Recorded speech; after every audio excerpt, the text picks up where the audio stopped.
Morning বন্ধুরা, এখন থেকে আমার ব্লগটা শুরু করে দিয়েছি। তোমরা সবাই কেমন আছো? আশা করছি তোমরা সবাই ভালো আছো, আর আমরা খুব ভালো আছি। অনেক দিন পর চলে এলাম আবার ব্লগ করতে আর তোমাদের সঙ্গে কথা বলতে অবশ্যই।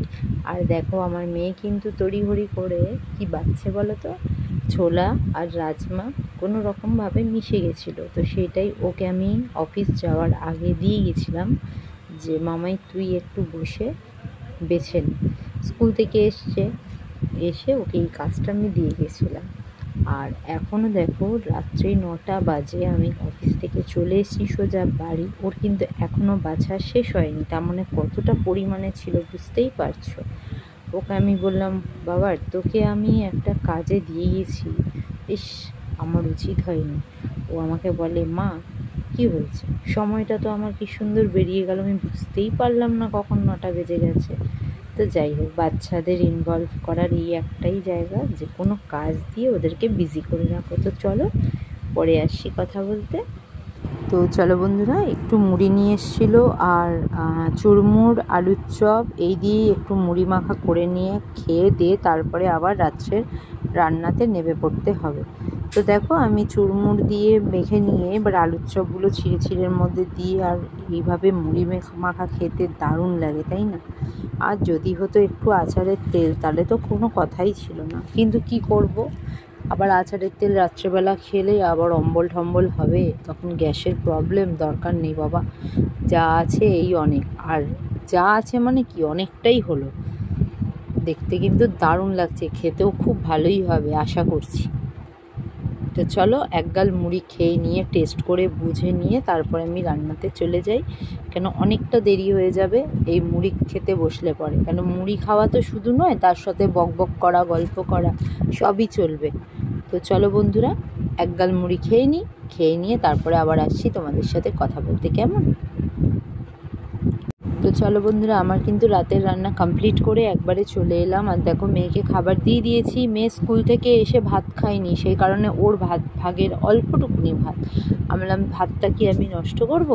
একটুখানি ভাত আর অল্প একটু চিংড়ি মাছের তরকারি ছিল, ওইটা খা, তারপরে একটা রুটি দিয়ে চিকেনটা খেলে খাবি, না খেলে না। গুড মর্নিং বন্ধুরা, এখন থেকে এবার ব্লগটা শুরু করে দিয়েছি। আর দেখো সকাল, আমি কিন্তু কাল রাত্রেবেলা আর ব্লগটার কমপ্লিট করতে পারিনি, আবার চলে এলাম সকাল থেকে। এখন রেডি হয়ে আমি চলে যাচ্ছি অফিস। আর দেখো, মেয়েরও স্কুল ড্রেসটা বের করে দিয়েছি, মেয়ে স্নান করতে গেছে, এসে ইউনিফর্ম পরে ও কিন্তু আমার সাথেই বেরিয়ে যাবে স্কুলের দিকে। আর সকালবেলায় বুঝতেই পারো এত তড়িঘড়ি কাজ থাকে যে কোনো দিকে আর মনটা দেওয়ার বা কোনো সুযোগই পাই না। সেই কারণে ফোনটাকে এক জায়গায় রেখে আর কিছু মুহূর্তটা তোমাদেরকে একটু শেয়ার করলাম। তো চলো রেডি হয়ে যাই, লেট হয়ে যাচ্ছে, আবার পরে আসছি কথা বলতে। তো দেখো বন্ধুরা, বেরিয়ে পড়েছি এখন মেয়েকে স্কুলে পৌঁছে দিয়ে, তারপর আমি চলে যাব অফিস। আর দুই বন্ধু একসাথেই যায় ওরা রোজ, আর ফেরার সময় আমি আর আসি না, ওরাই চলে আসে। তো এখন দেখো, দুজনে মিলে হাত ধরে এখন মজা করতে করতে যাচ্ছে স্কুলের দিকে।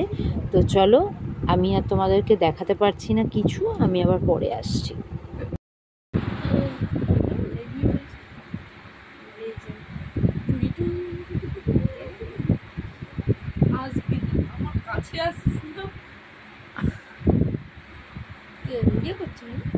আয়লা নাকি খরগোশকেও ভয় পায়, কি অবস্থা!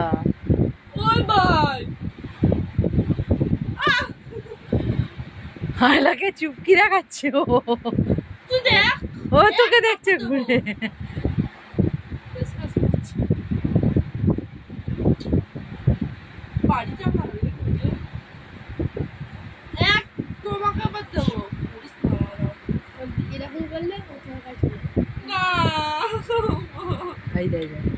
পাপার পাটা এবার আদর করে দেয়, ও পড়ে যাবি।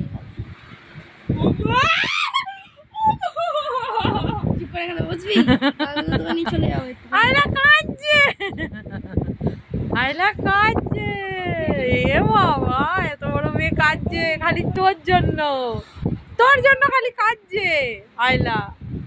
এ বাবা, এই তুই এদিক ওদিক করছিস কেন? এক জায়গায় চুপ করে বস। কানটা তো তোমার দিকে ঘুরিয়ে শুনছে। চলো চলো এই দে চলো চলো দে দে আদর করে রে, এটা আদর করে, এটা আদর করে। তো চলো বন্ধুরা, অফিস থেকে দেখলেই বিকেলবেলা একটুখানি যখন মানে খুনছুটিটা ওই খরগোশকে নিয়ে, আমার ননদের ছেলেটা এসছিল, ওর পোষা খরগোশকে নিয়ে এসছে।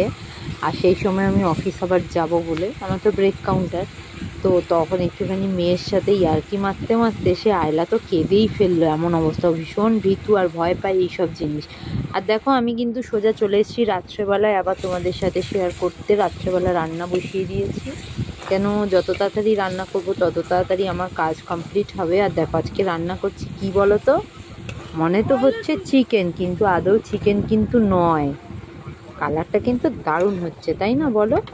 তো কি রান্না করছি দেখো, আশা করছি ভালো লাগবে। আর আমি না যখন দেরি হয়ে যায় তো তখন আমি এইভাবেই রান্নাটা করে নিই। আর বিকেলবেলা কটা সিটি মেরে গেছিলাম, মানে কুকারে সিটি মেরেছি, মানে আমি সিটি মারিনি, কুকারে সিটি মেরে গেছিলাম। আর এই দেখো চানা বসিয়েছি, আর কষিয়ে নিয়ে প্রেশার কুকারে মশলাটা কাইয়ে দিয়ে দিলাম, দিয়ে এবার দুটো সিটি মারলেই আমার কিন্তু এই চানাটা রেডি। তো যাই হোক বন্ধুরা, আজকের ব্লগটা আমি এখানেই রাখছি, আশা করছি ভালো লাগবে আর তোমাদের অবশ্যই পাশে পাবো, এটা আমি জানি। অনেক দিন পর যেহেতু ব্লগ দিচ্ছি, তোমরা প্লিজ বন্ধুরা একটু সাপোর্ট করো, একটু পাশে থেকো, আর আমার ব্লগটা অতি অবশ্যই দেখো, হয়তো ভালো লাগবে। আর লাইক কমেন্ট শেয়ার করতে একদম ভুলো না। তো আজকের জন্য এই ভিডিওটা এইখানেই, আর আমি আসছি আবার নতুন একটা ভিডিওর সঙ্গে তোমাদের কাছে, কেমন? তো আজকের জন্য টাটা।